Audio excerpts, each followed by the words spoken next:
Greetings, friends. It is I, Clay from Scream Soda Inc. And out of the something amount of movies that came out in 2023, I ended up watching 42 of them. So today, I'm going to be talking about my opinions on all the ones I watched in like 30 seconds or less. The worst movie I saw last year was Shazam 2: The Fury of the Gods. Ugh. The worst part about the first Shazam movie was how Shazam and Billy Batson felt like two different characters.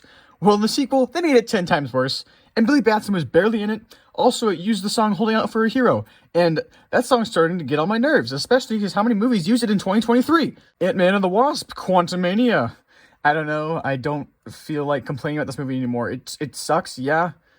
I guess I liked some of the design of the quantum realm sometimes. There's nothing to say, it's so dumb. Saltburn. I don't like when the main character is a psychopath who does terrible things, and in the end, they get what they want. This movie, to me, at least, was disturbing, meaningless, and worst of all, predictable. The moment he drank the bathwater, nothing surprised me anymore. The Flash. Nothing. This is the most mid movie I've ever seen. The Super Mario Bros. Movie. Guys, you need to stop reminding me that I forgot to add the Mario movie into my Holding Out for a Hero song in movies ranking video. Because guess what? That video came out 6 months before the Mario movie did. And the worst part about this movie was the pop songs. Blue Beetle. Felt like Spy Kids crossed with Upgrade, but like twice as forgettable. Haunted Mansion. I like Owen Wilson, but guys, this movie wasn't scary. It was just, again, it's mid. No Hard Feelings. Guys, I freaking love Jennifer Lawrence, and even though this movie wasn't that amazing, I need to see more movies like this with her in it. Five Nights at Freddy's. The best part about the FNAF games are how unexpected yet earned the jump scares are. But in this movie, oh my goodness, you can see every single jump scare coming, which makes for a very mild experience. And not as terrifying as I wish it was. Ruby Gilman, Teenage Kraken.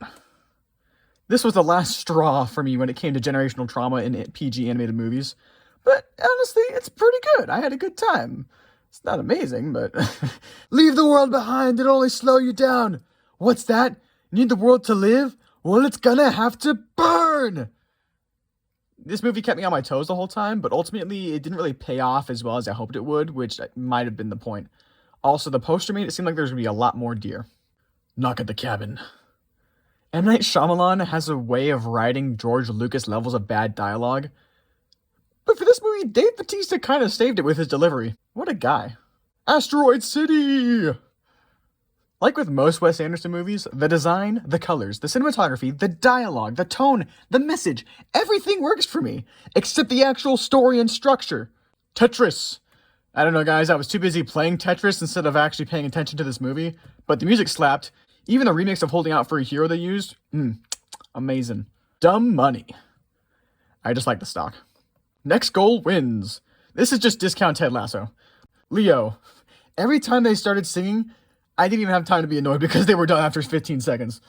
It actually had more heart than I expected from an Adam Sandler animated movie. Renfield. The two best Nicholases in a movie together? Oh my goodness. Sign me up. It's flawed, of course, but I had a great time. Chicken Run. Dawn of the Nugget.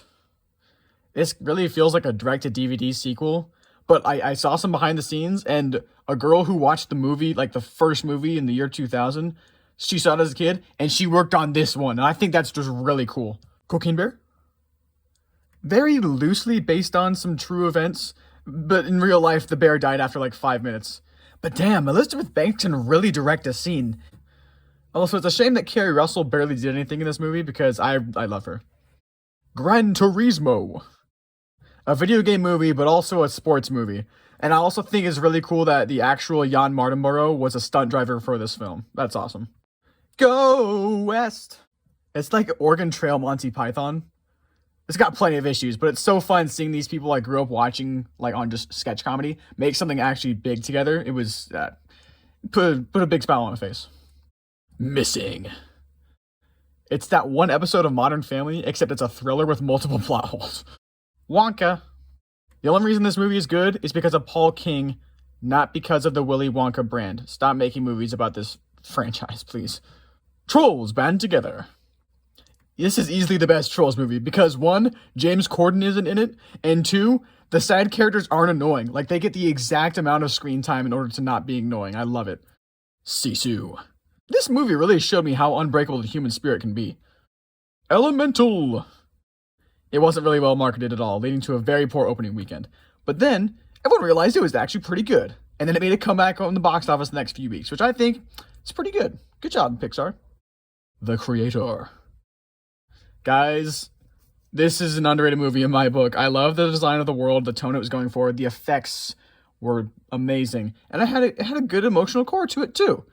Oppenheimer. I like the idea of the moral ambiguity of designing an ultimate weapon, but damn, this movie was such a drag. Oh my goodness. You could shave off 30 minutes and it would still be way too long. If your favorite movie of last year is Oppenheimer, I mean, we can still be friends. The practical effects were beautiful. Past Lives. The emotional toll for this movie was kind of like spoiled / overhyped for me before I watched it. So I wasn't as emotionally invested as I wish I was, but it's still quite relatable. And I think it's a good movie. The Iron Claw. I was not expecting this Zac Efron movie to focus so much on generational trauma. Like, oh man.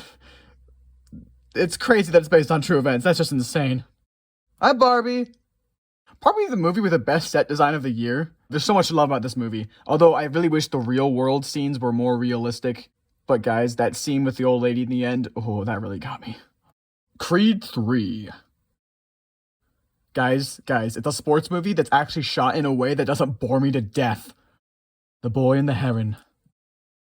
Studio Ghibli is really up to interpretation, I feel, especially for American audiences. However, there's such a sense of quiet adventure that I just adore. It's simplistic and complicated at the same time. It's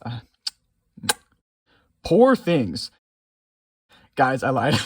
This is the set design movie of the year. The Ballad of Songbirds and Snakes. Now this is how you do a villain prequel. Goodness gracious. Wow. Godzilla -1. In kaiju movies, you focus on the kaiju and then spend 90% of the time with dumb humans you don't care about. But in this movie, you focus on the humans, you go to care for them, and spend 90% of the movie with said humans, and then the Godzilla scenes are still freaking insane. I love it. Teenage Mutant Ninja Turtles, Mutant Mayhem. Guys, I'm in love with this art style. Also, the performances, amazing. Putting all 4 of the teenagers in one sound booth to record their lines together, awesome. Guys, even Paul Rudd is actually voice acting this time. Nimona! Literally, its only issue is how predictable its ending can be. But that doesn't take away the raw emotion, exhilaration, and sheer, whew, I felt for the rest of the movie. Dungeons and Dragons, Honor Among Thieves. Guys, this gives me the exact same feelings of comedy, action, and adventure that I feel when playing D&D. Across the Spider-Verse. The only problem with this 2-hour movie is that it isn't 5 hours long. Please, I need every single frame hooked up to my veins. Number 1, Guardians of the Galaxy, Volume 3. The most emotionally impactful movie of the year for me. I can't see it, without almost coming to tears. I put it above Spider-Verse because I will take a conclusion over a setup any day of the week. But oh my goodness, this conclusion is so beautiful. And those are all movies I watched in 2023. Feel free to disagree with my opinions down in the comments. Haha. Also, follow me on Letterboxd. There are some movies I didn't see last year that I wanted to. Bottoms looked like a fun indie movie. The Holdovers looked very dramatic. Migration apparently is the lowest grossing Illumination movie. Now, I hate Illumination, but I kind of want to see it if it's that bad. Dream Scenario, guys, it's Nicolas Cage. I freaking love him. And Self-Reliance has Andy Samberg and Jake Johnson, who I love. So anyways, that's it, guys. Thanks for watching. Appreciate you. Have a good one. Stay stellar. Don't die. Drink some water and spread the love.